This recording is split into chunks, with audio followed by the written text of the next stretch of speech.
नमस्कार दोस्तों, study with देवचलन में आपका स्वागत है।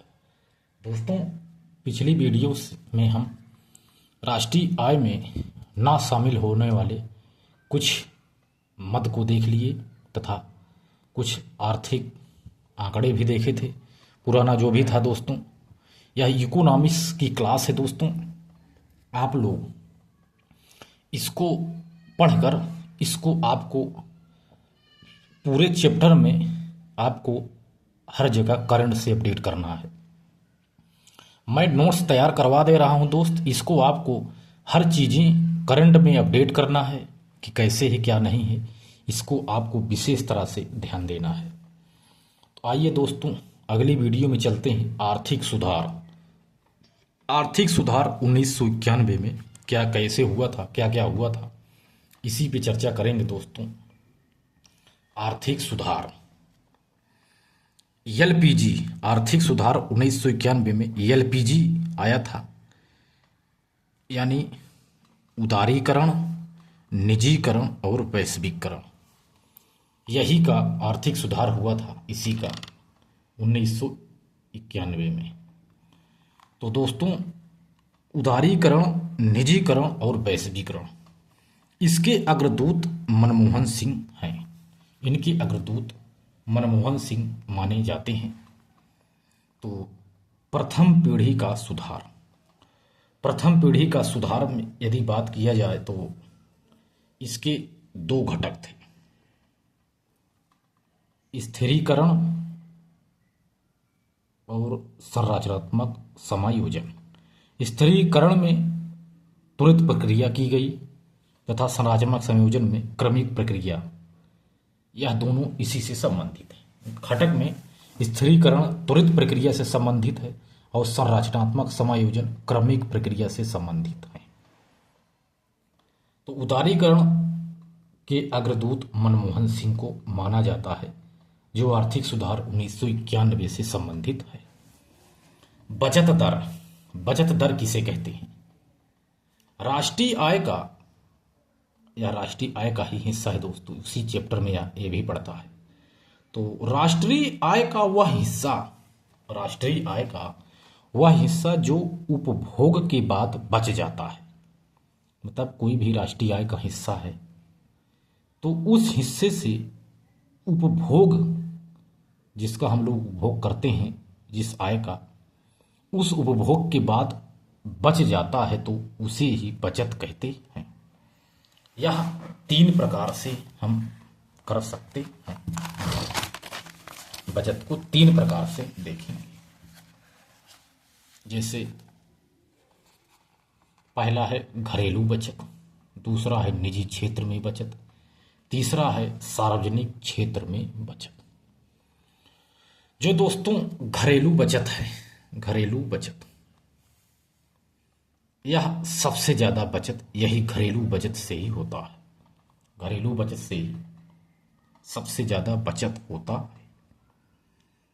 घरेलू बचत के अंतर्गत भौतिक परिसंपत्ति आती है दोस्तों, जैसे जमीन जायदाद, मकान, खेत खलिहान आदि, ये सभी चीजें भौतिक संपत्ति, जमीन जायदाद, मकान, ये सभी आते हैं। ये सभी घरेलू बचत है दोस्तों। दूसरा है बैंक डिपॉजिट। जो बैंकों में आज आप डिपॉजिट जमा करते हैं पैसा अपने बचत के लिए, कि हम कुछ पैसा उपभोग के बाद इसमें डाल देंगे और हमें यह लास्ट में काम देगा, इसी को ही बैंक डिपॉजिट कहते हैं। नगद करेंसी भी जो है, नगद करेंसी जिसका हम बचत करते हैं दोस्तों, खाने पीने के बाद, उपभोग के बाद जो भी बचा लेते हैं नगद करेंसी, यह भी बचत के ही अंतर्गत आता है। जो शेयर मार्केट में हम लोग पैसा लगाते हैं अपने बचत के लिए, यह भी घरेलू बचत के अंतर्गत आता है। यानी घरेलू बचत के अंदर भौतिक परिसंपत्ति, बैंक डिपॉजिट, नगद करेंसी, शेयर, यह घरेलू बचत है। अगला है निजी क्षेत्र में बचत, यानी दूसरे स्थान पर बचत, यह दूसरे स्थान पर बचत है, निजी बचत। घरेलू बचत पर निजी बचत, जो हम स्वयं अपने लिए बचाते हैं, वह निजी बचत के अंतर्गत आता है।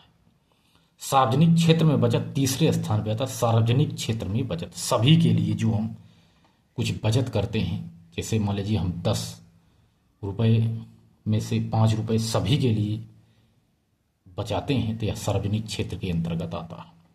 सार्वजनिक क्षेत्र में यह तीसरे स्थान पर बचत आता है।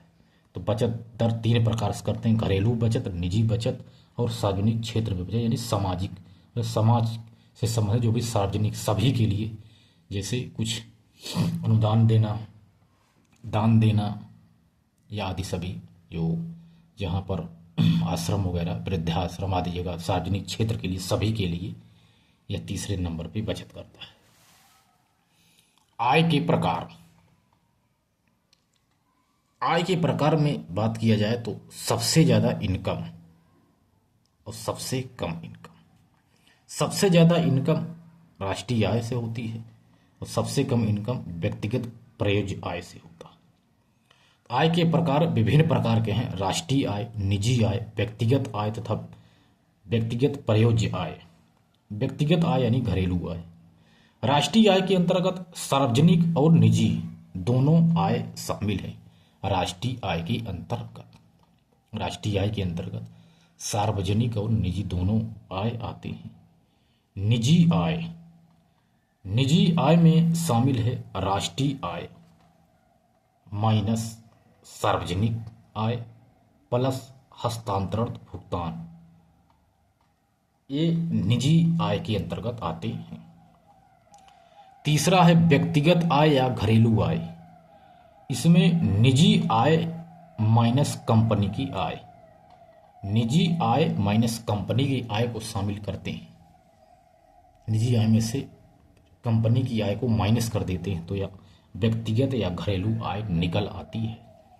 इसके बाद व्यक्तिगत प्रयोज्य आय यानी व्यक्तिगत आय माइनस आयकर, आयकर को घटा देते हैं तो यह व्यक्तिगत प्रयोज्य आय निकल आती है।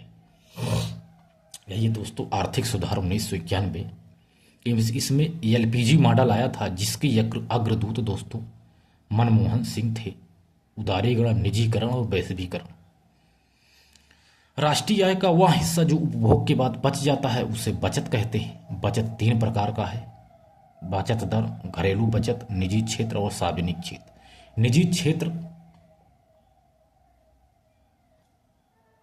सर्वाधिक बचत घरेलू बचत है और तीसरे नंबर पे सार्वजनिक है, दूसरे नंबर पे है निजी। आय के प्रकार को हमने देखा दोस्तों, राष्ट्रीय आय किसे कहते हैं, निजी आय तथा व्यक्तिगत आय या घरेलू आय और व्यक्तिगत प्रयोज्य आय आदि को हमने देख लिया दोस्तों। तो मिलते हैं और बेहतरीन क्लास में, तब तक के लिए धन्यवाद।